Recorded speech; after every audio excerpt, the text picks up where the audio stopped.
فرمایا بہرحال کچھ بھی ہو جائے، وہ شخص جس کو اس کا اعمال نامہ دائیں ہاتھ میں دیا گیا، آواز گونج رہی ہے،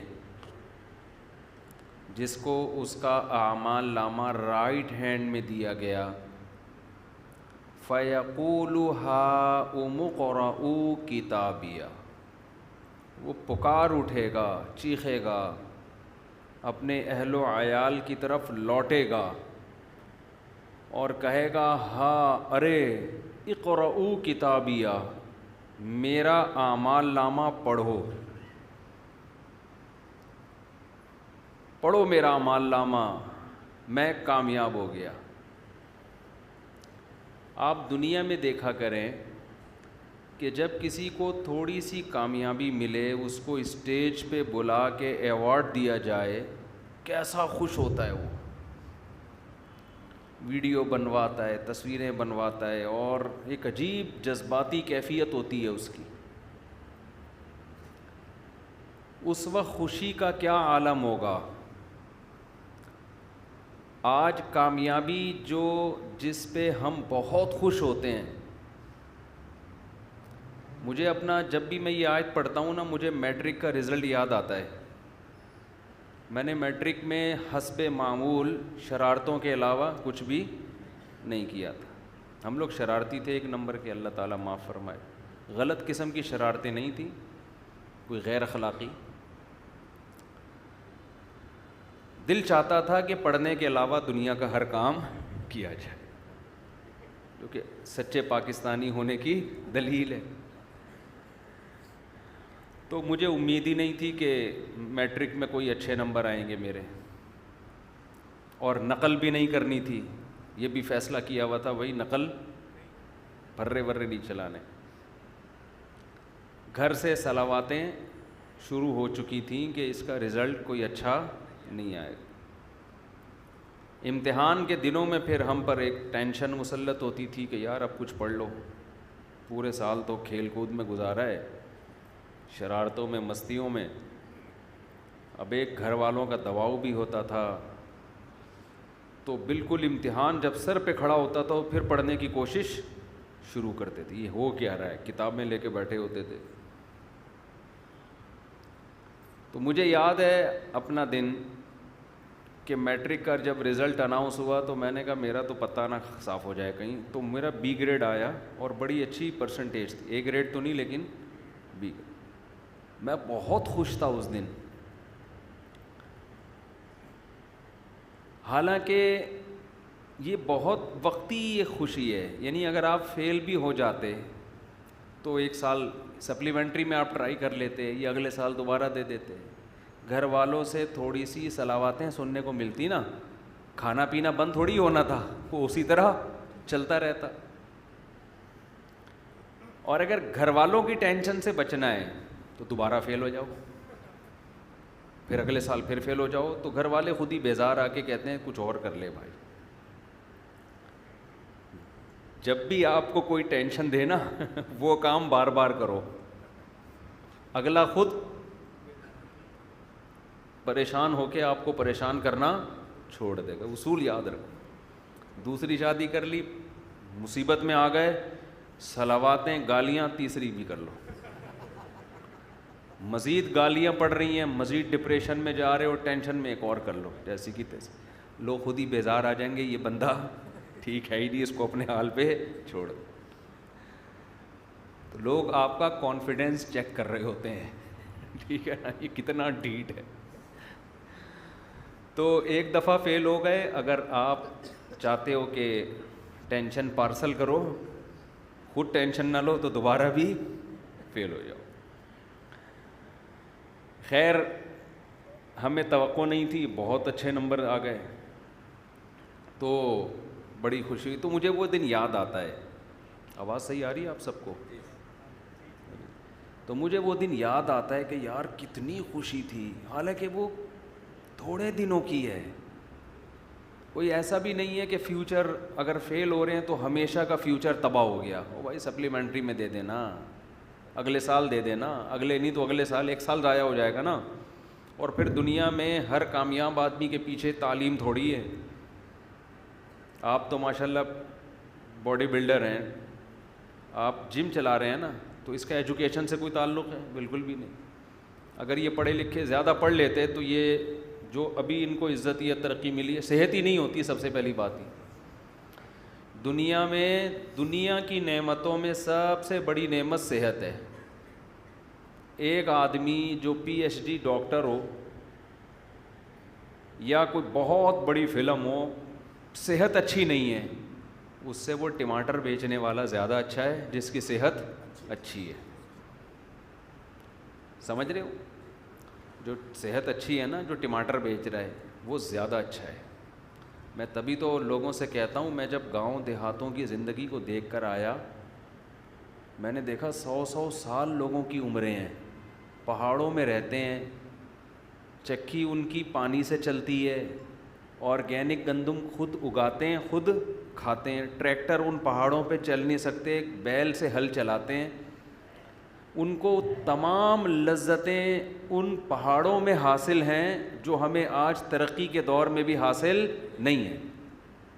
ان کی عمریں بھی اچھی, ان میں کوئی ڈپریشن کا مریض نہیں ہے, اور ان کی اولادیں بھی زیادہ, ان کے بچے بھی ماں باپ کا بہت احترام کرتے ہیں. ان کے ہاں اولادوں کے وہ مسائل نہیں جو آج ہمارے معاشرے میں. آج تو باپوں کو یہ شکایت, بیٹا ہماری سنتا نہیں ہے, مانتا نہیں ہے. ماں کو شکایت, وہاں یہ شکایتیں بھی نہیں ہیں. تو میں ان علاقوں میں جا کے کہتا ہوں یار اس ترقی کا, ان کو دیکھ کے ایسا لگتا ہے انسان کو 2 ٹکے کا فائدہ نہیں ہوا. مثلاً یہ لائٹ نہ ہوتی تو اندھیرا ہوتا, سو جاتے,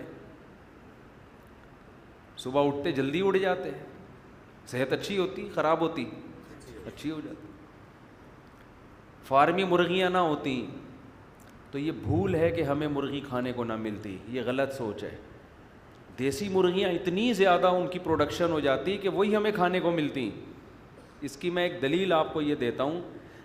جب تک مچھلی کی فارمنگ شروع نہیں ہوئی تھی, سمندر کی اور دریا کی آرگینک مچھی بہت ملتی تھی, ہمیں بہت ملتی تھی. سمندر رزق کے دروازے اس نے کھولے ہوئے ہیں, وہ دے رہا ہے, نکالو کھاؤ. ایک فلسفہ گڑھا گیا کہ یہ جو آرگینک مچھلی ہے یہ ہمارے لیے کافی نہیں ہے. اصل میں یہ بزنس کے نقطۂ نظر سے فارمنگ شروع کی گئی ہے. یار اس کی آواز کنٹرول کریں, میرے کان گونج رہے ہیں قدیر بھائی. بزنس کے نقطۂ نظر سے یہ فارمنگ شروع کی گئی ہے, بزنس کے پوائنٹ آف ویو سے.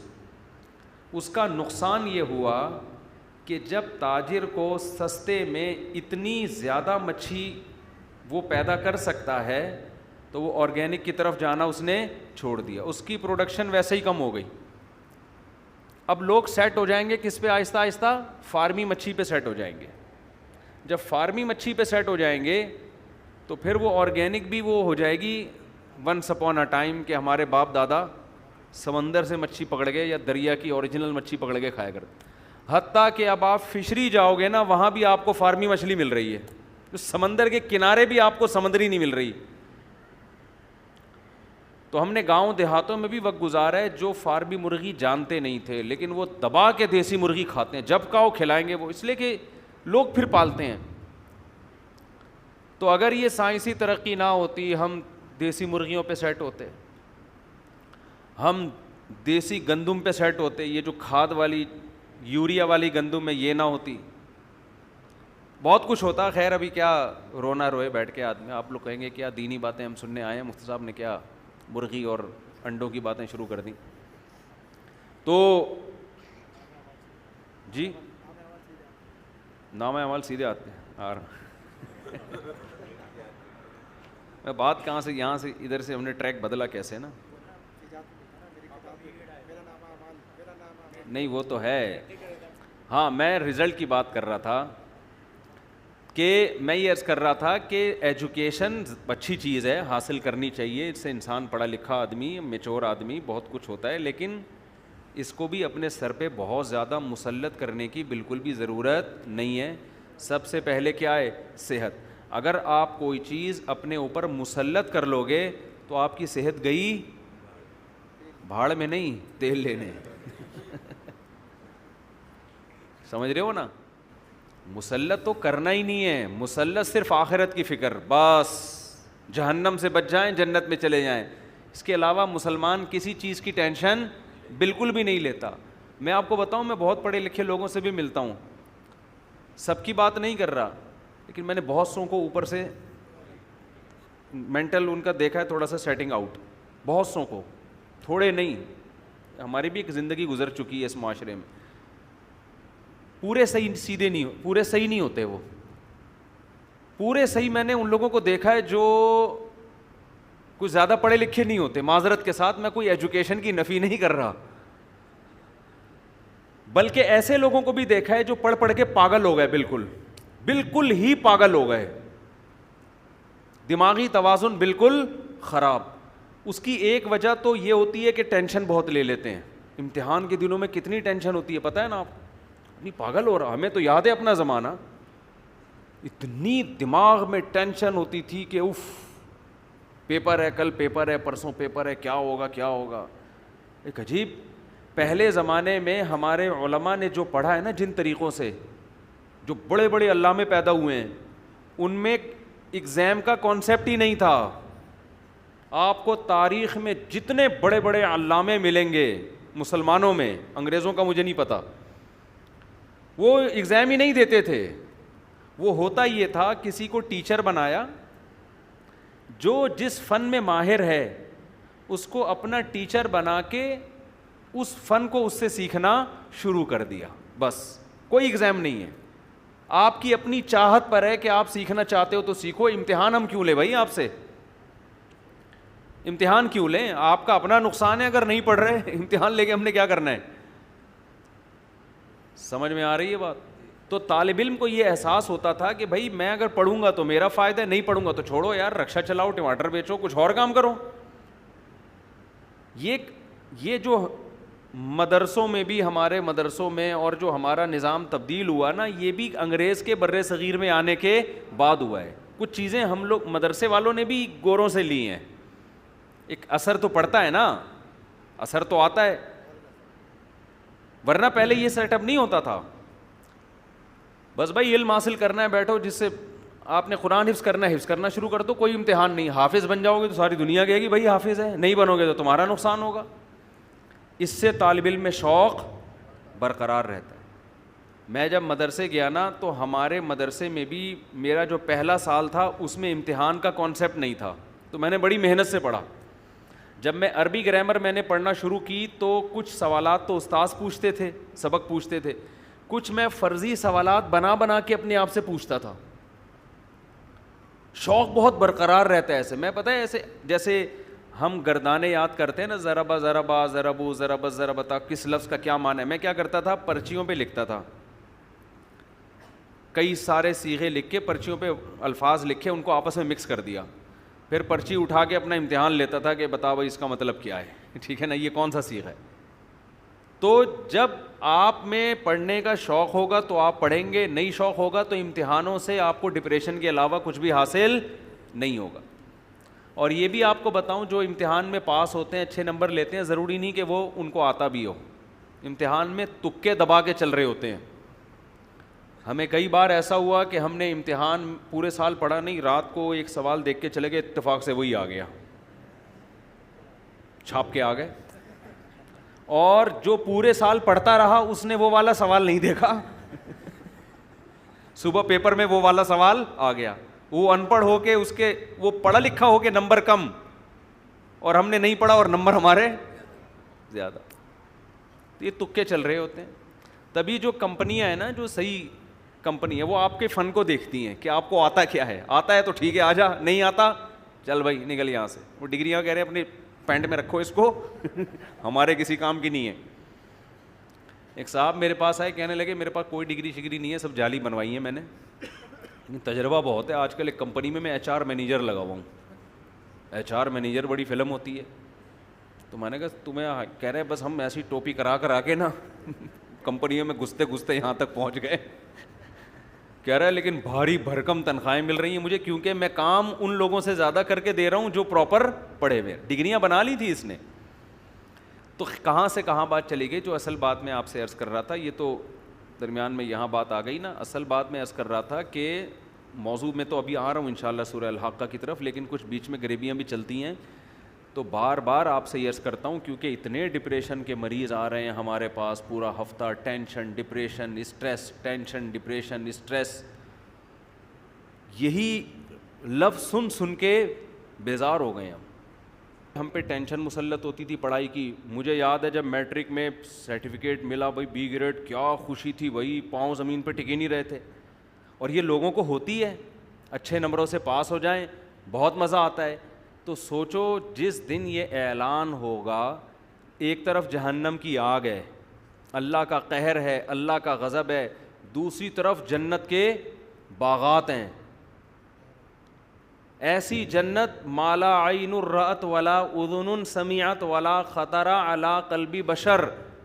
نبی نے فرمایا نہ کسی کان نے اس کی لذتوں کو سنا ہے. یہ جو ہم سنتے ہیں نا, یہ اس کی حقیقت کو نہیں سنتے, اس جیسا کچھ سنتے ہیں ہم. اور نہ کسی آنکھ نے ایسی لذتیں کبھی دیکھیں. وما خطر علی قلب بشر, کسی انسان کے دل میں ان لذتوں کا تصور بھی نہیں گزرا. یعنی آپ تھوڑی دیر کے لیے تصور کر لو کہ کوئی عیاشی کی جگہ ہے جہاں عیش و عشرت کا سامان ہے, تو آپ کیا سوچ لو گے؟ نائٹ کلب ہوگا, شراب کباب ہوگا, حور و رنگ ہوگا, اور بہت عیاشی ہوگی, اور آپ کی جوانی ہوگی, یہی سوچ لو گے نا. اور یہ کھانے کو ہوگا, یہ پینے کو ہوگا. تو قرآن کہتا ہے کہ تم تصور کو انتہا تک لے جاؤ. دنیا میں عیاش ترین آدمی کی عیاشی کا تصور کر لو, جنت اس سے بھی اوپر کی چیز ہے, اس سے بھی اوپر کی چیز ہے.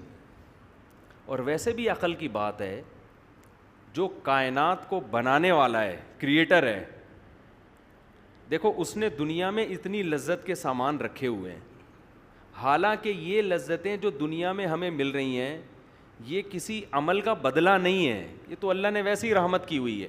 یہ کسی عمل کا, ہماری محنت کا بدلہ نہیں ہے. پھر بھی کیسی لذتیں ہیں, شدید پیاس میں پانی کیسی لذت ہے, شدید بھوک میں مزے مزے کے کھانے کیسی لذتیں ہیں, دیکھنے میں کیسی کیسی لذت کی چیزیں اللہ نے رکھی ہیں. تو آپ یہ سوچیں وہ لذتیں جو اللہ ہمیں ہمارے عمل کے بدلے کے طور پر دے گا, اور قرآن کہتا ہے وہ حقیقت میں بدلہ نہیں ہے بلکہ وہ بدلہ اللہ رحمت کی صورت میں نزولاً مہمان نوازی کے طور پہ کرے گا. یعنی وہ میزبان بن کے ہمارا اکرام کرے گا. تو وہ اکرام کی کیا انتہا ہوگی. اب آپ اس سے سمجھو کہ جو اتنا بڑا سخی ہو, کیا وہ جنت میں دال چاول کھلائے گا آپ کو, ہے وہی, یا جنت میں وہی نعمتیں دے دے گا جو دنیا میں ملتی تھیں. آپ جنت میں گئے, آپ کو بحری اٹاؤن دے دیا اللہ نے, لے وہی عیش کر. تو آپ کہو گے اے اللہ یہ کوئی الگ سے تو کوئی چیز نہیں ملی مجھے, یہ تو دنیا میں بھی ہم دیکھ کر آئے, تو نے ریاض ملک کو بھی دے دیا تھا یہ سب کچھ, ہے بھائی. کیا خیال ہے؟ اللہ نے آپ کو ڈیفنس دے دیا وہاں پہ, ایک بڑا سا 1000 گز کا بنگلہ دے دیا, ایک عدد خوبصورت سی بیوی دے دی. تو آپ کہیں گے اللہ یہ تو وسیم بھائی کو بھی ملی ہوئی تھی, تو ستار کو بھی ملی تھی, تو غفار کو, تو سبکتگین کو بھی ملی ہوئی تھی. یہی ہو جائے گا نا, تو بہت سے لوگوں کو دنیا میں ملی ہوئی تھی, تو مجھے مل گئی تو کیا ہو گیا. تو ایسا نہیں ہے. قرآن کہتا ہے نزولاً, یہ مہمان نوازی ہوگی, اکرام ہوگا. دعوت میں کیا ہوگا؟ اکرام. اکرام من غفور الرحیم, اس ذات کی طرف سے ہوگا جو بڑا معاف کرنے والا اور اپنے بندوں پر بہت رحم کرنے والا ہے. اس لیے قرآن کہہ رہا ہے فلا تعلم نفس ما اخفی لهم من قرۃ اعین, کسی نفس کو خبر نہیں ہے اپنے بندوں کے لیے آنکھوں کی ٹھنڈک کا سامان ہم نے کیسا چھپا کے رکھا ہوا ہے. تو جب یہ سب چیزوں کی اناؤنسمنٹ ہوگی, اعمال نامہ دائیں ہاتھ میں ملے گا, یقین ہو جائے گا اب میں جنت میں جاؤں گا. حوریں بھی ملیں گی, شہد کی نہریں بھی, دودھ کی نہریں بھی, اور ایسی زندگی جو کبھی ختم ہونے والی نہیں ہے. تو آپ سوچو ہم میٹرک میں نہ پڑھ کے بی گریڈ سے پاس ہو کے اتنا خوش ہوئے تھے, صحیح ہے نا, اس کے بعد تو ہمارا وہ میٹرک کا سرٹیفکیٹ ہی گم گیا. وہ دوبارہ بنوانے گیا, پھر میں نے کہا چھوڑو کیا کرنا بنوا کے. پھر ہم نے انٹر تو کر ہی لیا تھا, انٹر کے بعد گما ہے وہ, تو انٹر کے پڑھے ہوئے میٹرک کے نہیں ہیں. نکل تو آئیں گے, ریکارڈ تو پڑا ہوا ہے. لیکن کیا کریں گے, اس سے شادی تو ہوتی نہیں ہے. کیا کرنا. ہم نے کہا چھوڑو, ہر وہ کام جس کا شادی میں کوئی تعاون ہی نہیں کر رہی, تو میں نے اس سرٹیفکیٹ کا کرنا کیا ہے. اس لیے میں نے گیا ہی نہیں بورڈ آفس دوبارہ. جاب ہم نے کرنی نہیں ہے, تو اس لیے ہم نے کہا اب کیا کرنا ہے. تو اس سرٹیفکیٹ پہ میں اتنا خوش ہو رہا ہوں. سوچو ہم میں سے جب کسی کو اعمال نامہ دائیں ہاتھ میں, جب کہ ہماری جان لٹکی بھی ہوگی کہ ادھر یا ادھر, اس وقت جب اعمال نامہ مل گیا تو بھائی وہ تو چیخے گا گھر والوں کے پاس. اس سے پہلے کیا کنڈیشن تھی, یفر المرء من اخیہ, اپنے بھائی سے بھی دور بھاگتا تھا, ماں سے بھی دور, بیوی سے بھی دور, کسی کو پہچاننے سے بھی, سب کو پہچاننے سے انکار. بھائی میں کسی, جیسے آپ سب ضرورت مند ہو نا, آپ کو ڈر ہوتا ہے کوئی قرضہ لینے نہ آ جائے مجھ سے, ٹھیک ہے نا. اس وقت تو یہ ڈر کہ یہ مجھ سے کوئی نیکی ویکی نہ مانگ لیں. بھائی ابھی میں کسی کو نہیں جانتا, میری جان حلق میں اٹکی ہوئی ہے. لیکن جہاں فیصلہ ہو گیا اعمال نامہ دائیں ہاتھ میں, بھاگے گا اپنے گھر کی طرف. ہاں اقرؤ کتابیہ, لوگو میرا اعمال نامہ پڑھو پڑھو پڑھو. میں نہیں بتاؤں گا کامیاب ہوا یا ناکام, پڑھ کے دیکھ لو پتہ چل جائے گا, ثبوت کے ساتھ دیکھ لو. آگے قرآن کہتا ہے فَهُوَ فِي عِيشَةٍ رَاضِيَةٍ, ایسی زندگی میں ہوگا کہ وہ زندگی اس سے خوش ہوگی. یہ بھی قرآن کی بلاغت ہے. اصل میں تو یہ زندگی سے خوش ہوگا نا, اصل میں تو یہ اس زندگی سے خوش ہوگا. قرآن کہہ رہے ہیں نا نا نا, زندگی اس سے خوش ہوگی. یہ حال کرتے ہیں جب کسی کی قسمت جاگ اٹھے. ہم کہتے ہیں نا یار لگتا ہے قسمت اس پہ مہربان ہو گئی ہے, کہتے ہیں کہ نہیں کہتے, یار اس کی تو زندگی اس پہ مہربان ہو گئی ہے لگتا ہے. یعنی اس کے ہر کام بنتے چلے جا رہے ہیں, ہر خوشی. بعض لوگوں کو جو جس کام میں ہاتھ ڈالو الٹا کام. بعض لوگ یہ بھی شکایتیں لے رہے ہیں یار ہم دکان کھولتے ہیں, اس کا جو چلتا ہوا کاروبار ہے اس کا بھی بیڑا غرق ہو جاتا ہے. بعض لوگ یہ شکایت لے کے آتے ہیں یار جو کام کرتا ہوں الٹا ہو جاتا ہے, یار جو کام کرتا ہوں الٹا ہو جاتا ہے, لگتا ہے میری زندگی ہی مجھ سے ناراض ہو گئی ہے. تو قرآن نے یہی لفظ استعمال کیا, عیشت, ایسی زندگی کہ زندگی اس سے کیا ہوگی, خوش, زندگی راضی ہوگی اس سے. یہ بلاغت ہے قرآن کی, یعنی زندگی مہربان ہو کے کہے گی بتا تجھے کیا چاہیے. وَلَكُمْ فِيهَا مَا تَشْتَهِي أَنفُسُكُمْ, جس چیز کا دل چاہے گا وہ ملے گی. اور ہماری ابھی زندگی میں دل کی خواہشات محدود ہیں, وہاں یہ خواہشات کا حجم بھی بڑھ جائے گا, کیونکہ ابھی تو دل بھی یہ والا لگا ہوا ہے نا, وہاں تو دل بھی چینج ہو چکا ہوگا. بعض حضرات کہتے ہیں ہمارا دماغ 25% کام کرتا ہے, عین ممکن ہے دماغ میں 100%, جنت میں 100% کام کرنا شروع کر دے. خواہشات بڑھ جائیں گی وہاں پہ, صحت بڑھ جائے گی, قوت بڑھ جائے گی, طاقت بڑھ جائے گی. وَلَكُمْ فِيهَا مَا تَشْتَهِي أَنفُسُكُمْ, قرآن کہہ رہا ہے جو چاہو گے ملے گا تمہیں وہاں پہ.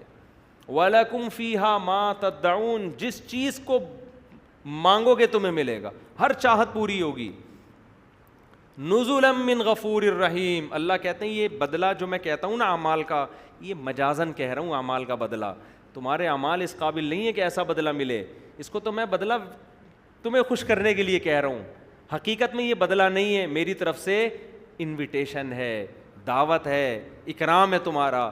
تو اللہ کا جو اکرام ہے وہ چھوٹا نہیں ہو سکتا. وہ اکرام ایسا ہوگا کہ بندے کہیں گے کہ اللہ بخیل نہیں ہے, جو ہمارا تصور تھا اللہ نے اکرام اس سے کئی گنا زیادہ کیا ہے. آخری حدیث سنا کے بیان ختم کرتا ہوں. نبی صلی اللہ علیہ وسلم نے فرمایا کہ جو آخر میں جو مسلمان جہنم سے نکلے گا نا سزا کھانے کے بعد, جو سب سے کمتر مسلمان ہوگا اس کو اللہ سب سے کمتر جنت دیں گے. تو جب وہ جنت میں جائے گا نا تو نبی صلی اللہ علیہ وسلم, حضرت عبداللہ بن مسعود تھے غالباً یہ حدیث بیان کر کے, انہوں نے فرمایا کہ وہ اللہ سے کہے گا اے اللہ تو اللہ ہو کے مجھ سے مذاق کرتا ہے. اور عبداللہ بن مسعود یہ حدیث سنا کے مسکرانے لگے. یعنی وہ جب جنت دیکھے گا نا تو کہے گا یار اتنا کیسے مجھے مل گیا بھائی. یہ اس کی مثال ایسے جیسے آپ کا کوئی دوست آئے 1 اپریل کو اور آپ کو کہے یار میں تجھے گفٹ دینا چاہتا ہوں. آپ کا خیال ہو کہ مٹھائی کا ڈبہ لے آئے گا, یہ 5000 کا نوٹ لے آئے گا, کوئی واچ لے آئے گا, موبائل لے آئے گا. اس نے جناب 5 کروڑ کی گڈی نکال کے آپ کے سامنے رکھ دی. آپ بولو گے یار مذاق کسی اور سے کرو, یہ ٹائم مذاق کا. اور اپریل فول ہوگا تو آپ کا دماغ جائے گا بیٹا کچھ نقلی نوٹ پہنا رہا ہے مجھے, یہی ہوگا نا. اور اگر اپریل کے علاوہ بھی کوئی یہ کام کرے 5 کروڑ نکال کے دے دی, آپ کیا بولو گے؟ ابے یار سیریس ہو جائے یار, ابھی تیری بچکانہ باتیں چھوڑ دے, یہ مذاق کا ٹائم نہیں. نکال وہ گھڑی یا وہ واچ لے کر, یا کوئی انگوٹھی لایا ہے, کیا لایا ہے وہ نکال. آپ کو یقین ہی نہیں آئے گا یار یہ مجھے 5 کروڑ کس خوشی میں دے رہا ہے بھائی, آپ یہی بولو گے نا. تو بالکل یہی کیفیت اس جنتی کی ہوگی. جب وہ جنت دیکھے گا تو اس نے سنا تو ہوگا دنیا میں بہت بڑی جنت ہوگی اور یہ ہوگا اور وہ ہوگا اور ایسا ہوگا اور ویسا ہوگا, تو اور اس کو یہ بھی پتا ہے مجھے تو سب سے کم درجے کی ملے گی. تو جب وہ جنت میں جائے گا نا, اتنی عالی شان جنت دیکھ کے اللہ سے کہے گا, عبداللہ بن مسعود یہ حدیث سنا کے نا انہوں نے کہا وہ اللہ سے کہے گا کہ اللہ تو رب العالمین ہو کے میرے ساتھ کیا کر رہا ہے. ٹھیک ہے دوست مذاق کرے, بیوی مذاق کرے, خدا ہو کے بندوں سے مذاق کر رہا ہے, کھیل رہا ہے تو میرے ساتھ. وہ کس کو کہے گا؟ اللہ. ہم ہوتے, ہم کہتے ہیں یہ دائرہ اسلام سے خارج, توہین اللہ کا مقدمہ لگا کے بند کرو اس کو سالے کو, سمجھ رہے ہیں نا. لیکن ہمارے نبی اس واقعے کو دلچسپی کے طور پہ بیان کر رہے ہیں, اس لیے کہ ہر ایک کا مینٹل لیول الگ ہے. وہ بیچارہ اس کی سوچ اتنی ہے, وہ یہی سمجھ رہا ہے کہ مذاق ہو رہا ہے میرے ساتھ, جو اس کے دل میں تھا اس نے اللہ سے کہہ دیا.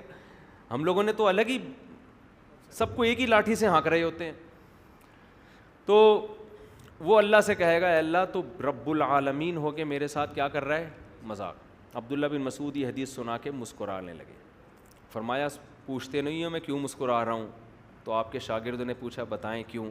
فرمایا پیغمبر صلی اللہ علیہ وسلم نے جب یہ بات بتائی تو آپ صلی اللہ علیہ وسلم بھی مسکرائے, اور آپ نے ہم سے پوچھا تھا کہ پوچھتے نہیں ہو کیوں مسکرا رہا ہوں میں. صحابہ کی عادت تھی جو حدیث نبی نے جن کیفیات کے ساتھ بیان کی, نبی کی محبت میں انہی کیفیات سے بیان کرتے تھے. جیسے 2 حدیث ایسے بیان کی نا نبی نے کہ میں اور یتیم کی کفالت کرنے والا ایسے ساتھ ہوں گے, تو صحابی نے جب بھی حدیث بیان کی ہے انہوں نے کبھی یہ نہیں کہا کہ جیسے 2 انگلیاں ساتھ ہوتی, ہمیشہ اشارہ کر کے بتایا ایسے ساتھ. پھر ان کے شاگرد نے جب بھی حدیث بتائی ایسے ساتھ. تو وہ ایک محبت تھی نا, بالکل اسی اسٹائل میں حدیث بیان کرتے تھے, اسی انداز. تو جس حدیث کو بیان کر کے نبی مسکرائے, صحابی اس حدیث کو بیان کر کے مسکرائے, تابعین, یہ اسی طرح چلی آ رہی ہے یہ.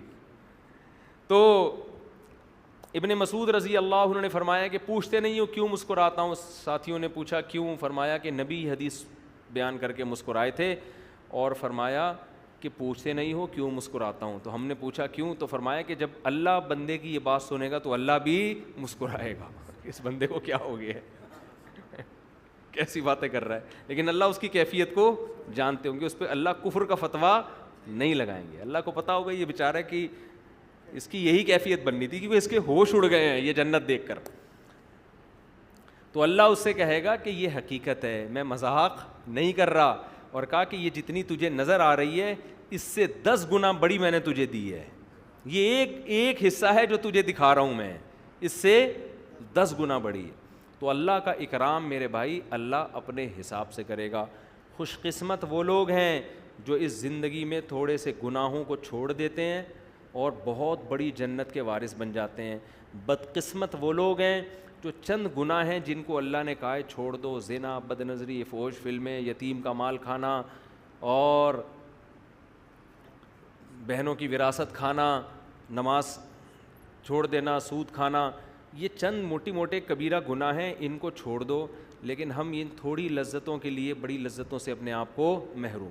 تو اس لیے بھائی گناہوں سے بچو, اگر کبھی ہو جائے تو توبہ کرو, چھوٹ نہیں رہا اس کے طریقے استعمال کرو کہ کیسے مجھ سے یہ گناہ چھوٹے. اللہ تعالیٰ سمجھنے کی, عمل کرنے کی